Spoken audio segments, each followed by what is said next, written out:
Dalam nama Bapa dan Putra dan Roh Kudus. Amin. Allah Bapa di surga, kami mengucap syukur dan terima kasih bahwa kami selalu diberi kesempatan untuk bertobat. Dan betapa pentingnya pertobatan itu yang kita akan renungkan dalam bacaan Injil hari ini. Bantu kami ya Bapa untuk terus-menerus mengenal kehendak-Mu, mengenal kasih-Mu, mengenal cinta-Mu dalam hidup kami sehari-hari. Sehingga dari sana mengalirlah pertobatan kami yang konkret, yang nyata. Terima kasih Tuhan, demi Kristus Tuhan dan pengantara kami. Amin. Para saudara-saudariku yang terkasih dalam Kristus. Dalam bacaan Injil hari ini, Yesus mengecam ketiga kota, Korazim, Betsaida, dan Kapernaum. Ketiga kota ini adalah kota di Israel di mana mereka mendapatkan begitu banyak mujizat demi mujizat. Tetapi ternyata mereka tidak tergerak untuk berubah. Tidak tergerak untuk bertobat. Tidak tergerak untuk mengubah hidup mereka. Bahkan kota Kapernaum yang dikatakan disebut kotanya, kota Yesus, tidak bertobat juga. Di mana Yesus sering tampil di muka umum, menunjukkan kepada orang perbuatan dan karya Yesus. Tetapi orang tak ada gerakan batinnya untuk percaya, meyakini Yesus, dan mengimani Yesus. Karena itu Yesus mengatakan sekali peristiwa Yesus mulai mengecam kota-kota yang tidak bertobat. Meskipun di sana ia melakukan paling banyak mujizat. Sekali lagi, Yesus melakukan paling banyak mujizat. Ya, Korazim, celakalah engkau. Betsaida, celakalah engkau.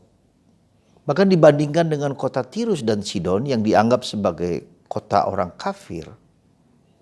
Ya, mereka bisa menerima Yesus. Membuka hati kepada Yesus. Membuka kemungkinan terhadap sesuatu yang lebih daripada yang mereka hayati. Tetapi ketiga kota ini tetap tertutup terhadap pewartaan Kristus.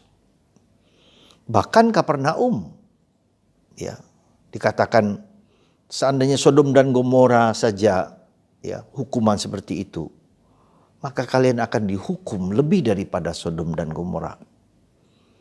Saudara, kalau kita melihat di National Geographic tentang Sodom dan Gomora, sampai sekarang tempat itu tidak begitu kering, tidak ada tanda-tanda kehidupan yang kita sebut dengan Sodom dan Gomora, di mana dalam Abraham perjanjian lama menghancur leburkan Lot, ya, teman-teman Lot yang telah berdosa. Meskipun Abraham sudah minta kepada malaikat untuk tidak menghancurkan kota itu. Sampai sekarang kota itu kota mati. Dan menurut info yang pernah saya dengar ketika saya berziarah ke Yerusalem, ke Israel, ketiga kota itu, Korazim, Betsaida, dan Kapernaum, yang dulu adalah kota perdagangan, kota yang begitu ramai, ternyata sekarang kota itu sepi. Ya. Seperti tidak ada kehidupan di sana. Maka mungkin Yesus mengatakan celakalah. Seperti kutukan Yesus itu terjadi, ya, hingga hari ini. Saudara, apa sebetulnya makna dari pewartaan Yesus ini? Makna dari pewartaan Yesus ini sebetulnya mau mengatakan kepada kita betapa pentingnya pertobatan itu. Sekali lagi, betapa pentingnya pertobatan itu. Nah, kita tahu bahwa perubahan hidup itu bukanlah yang gampang dan bukanlah yang mudah. Ya. Kenapa? Hal yang sederhana saja kita mengubah gaya hidup kita, pola hidup kita, pola cara pikir kita, cara pandang kita. Untuk berubah dari sesuatu yang lama ke sesuatu yang baru, menciptakan habitus yang baru pun bukanlah yang gampang, bukanlah yang mudah. Maka seringkali dibutuhkan suatu tindakan drastis, tindakan shocking supaya orang berubah. Maka kalau kita perhatikan di media massa permenungan-permenungan tentang COVID-19 ini, dikatakan ada kalimat reset, di-reset kembali, dilihat kembali. Ada perubahan baru, perubahan sikap, perubahan mental, perubahan cara pandang, ya, di mana orang menjadi harus berdamai dengan COVID itu lagi. Maka di beberapa tempat di provinsi-provinsi, tingkat yang terpapar COVID-19 meningkat sekali. Dan sepertinya tidak bisa diatasi begitu saja. Ya berdamai aja dengan kenyataan itu. Dan itu mengubah cara pikir, cara pandang bernegara, bermasyarakat, ya. Kekayaan yang diagung-agungkan, entah mobil, entah uang, entah harta, tidak bisa melawan virus corona. Seringkali harus dipaksakan oleh sesuatu kejadian tertentu sehingga orang dipaksa berpikir untuk merubah sesuatu kenyataan. Karena memang tidak mudah untuk bertobat. Tidak mudah untuk mengubah perilaku, sikap. Kalau kita tidak sendiri mengalaminya. Suatu peristiwa yang shocking, yang mengubah, yang begitu keras, begitu drastis sehingga orang terbuka matanya. Maka kalau kita perhatikan, ya para kudus tertentu yang seringkali dipakai Tuhan juga dengan cara yang shocking, dengan cara yang mendesak, yang mengagetkan. Kita perhatikan seperti katakanlah Santo Fransiskus Assisi, seorang anak kaya, ya, dengan segala kegelimangan harta sebagai anak seorang penjual pakaian sutra terkenal pada waktu itu. Ya. Dia tinggal menikmati semua saja dengan segala keenakan, kenyamanan dan seterusnya. Lalu terjadi sebagai seorang ksatria, dia berperang, jatuh sakit karena suatu peristiwa. Lalu dia mendengar suara yang dikhotbahkan oleh pastor, jualah harta milikmu, ikutilah aku. Terus terjadi pergulatan-pergulatan batin untuk seorang yang bernama Fransiskus. Ya. Dan orang tidak bisa mengerti apa yang terjadi padanya. Sampai suatu saat dia mendengar suara, perbaikilah gerejaku. Dikiranya gereja yang mau rubuh itu, yang kecil itu, yang harus diperbaiki. Tapi ternyata yang diminta perbaiki adalah gereja universal, gereja besar. Maka dia menjual segala harta miliknya, dia pergi dari bapak ibunya, dengan mengembalikan semua hartanya, semua kekayaannya, dia pergi dari rumah dengan telanjang. Kemiskinan merubah pribadinya dengan peristiwa-peristiwa yang menggetarkan jiwanya. Jadi Tuhan seringkali juga melakukan hal yang seperti itu supaya terjadi perubahan yang besar. Kita tahu Saulus yang membunuh Stefanus dan mengejar-ngejar orang Kristen, harus ditangkap oleh Tuhan dan jatuh dari kuda dan kemudian bertobat. Demikian juga dengan Petrus, bagaimana Tuhan mendidik Petrus. Ya, dia seorang yang emosional, orang yang sepertinya gegabah, sembrono, ya, menyangkal Yesus. Tapi kemudian Tuhan begitu sabar di dalam pembinaan pendidikan Petrus itu. Disabar, ya, pelan-pelan jatuh dan bangun, percaya dan tidak percaya. Sampai akhirnya Petrus mau mati. Tidak seperti gurunya, tetapi menjadi lebih radikal. Dia disalibkan dengan terbalik. Saudara, jujur pada diri kita masing-masing. Pada masa COVID ini, apakah kita bertobat? Apakah kita berubah? Apakah hidup kita menjadi lebih baik?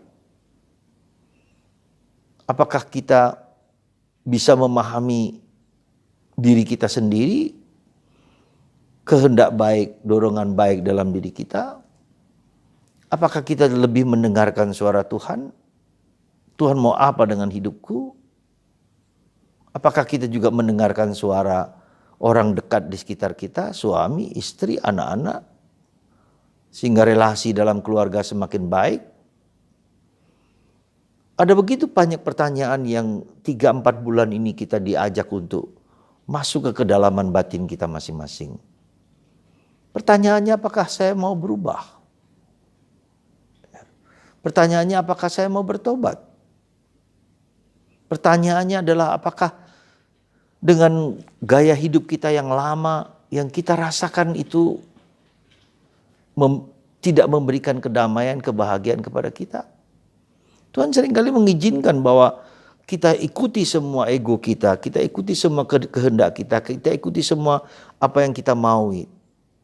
Tapi apakah kita sadar bahwa ketika kita mau menjalankan apa yang kita maui, itu kita bahagia atau tidak? Kita damai atau tidak? Kita tentram atau tidak? Kita berubah hidup kita enggak? Dan bagaimana perubahan itu dalam keluarga kita, dalam masyarakat, dalam gereja? Jadi saudaraku yang terkasih, apa yang mau dikatakan Yesus hari ini, dalam Injil hari ini, betapa pentingnya pertobatan itu. Ya. Kita nggak perlu bertanya kepada orang lain, tentang siapa, tapi tentang diriku sendiri. Dan hari-hari ini, dengan 3-4 bulan dengan COVID-19 ini, sebetulnya pertanyaannya adalah sangat fundamental. Apakah aku mau bertobat atau tidak? Apakah hidupku mau berubah atau tidak? Jangan-jangan nanti tidak ada COVID, bukan pertobatan, kita hanya kembali kepada gaya hidup yang lama. Ya, lalu kita menjadi tertutup. Maka mari saudaraku terkasih, lalu bagaimana caranya supaya kita bisa bertobat? Coba kita perhatikan, ya, ada 2 hal. Yang pertama, cobalah lihat bagaimana Tuhan telah berkarya dalam hidup kita. Kita melihat rahmat demi rahmat yang Tuhan telah berikan kepada kita. Kita lihat, kita mengalami, kita merasakan, kita refleksikan sedikit saja. Rahmat kebaikan Tuhan apa yang telah Ia lakukan pada diriku, pada keluargaku, pada komunitasku, pada hidupku. Ya, kita lihat itu betapa luar biasanya Tuhan telah melakukan kegiatan itu.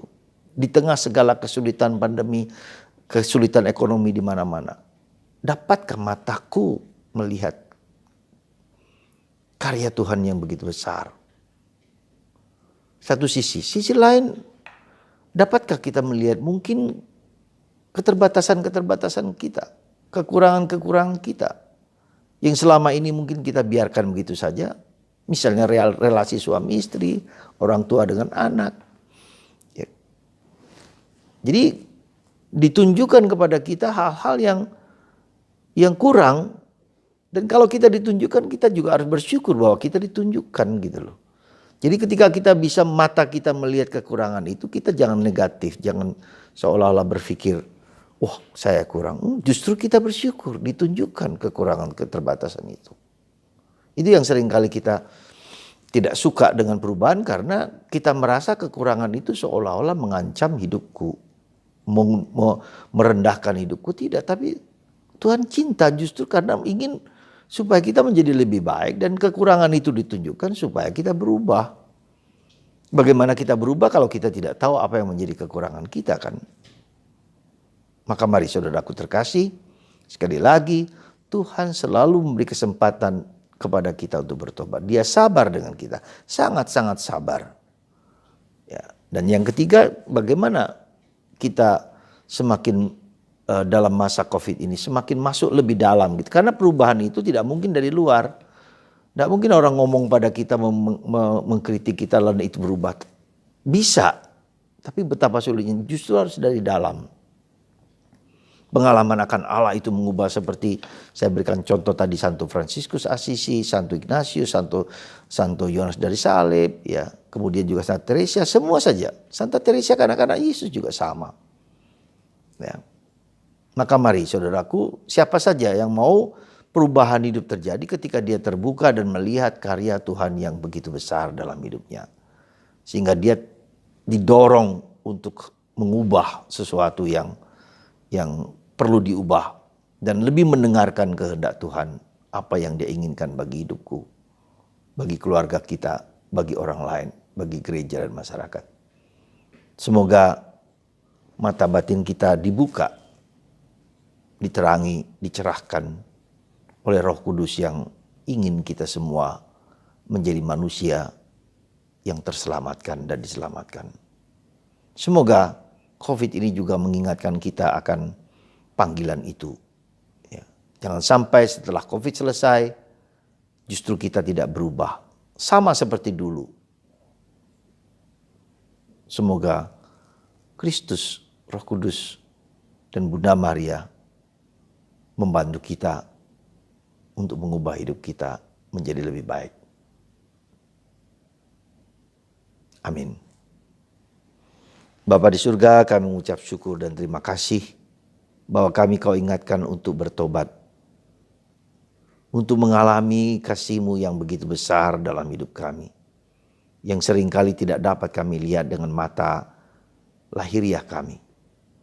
Semoga mata batin kami melihat Engkau, melihat karya-Mu yang besar, melihat cinta-Mu yang luar biasa bagi kami, sehingga kami bertobat, mengubah hidup kami menjadi lebih baik.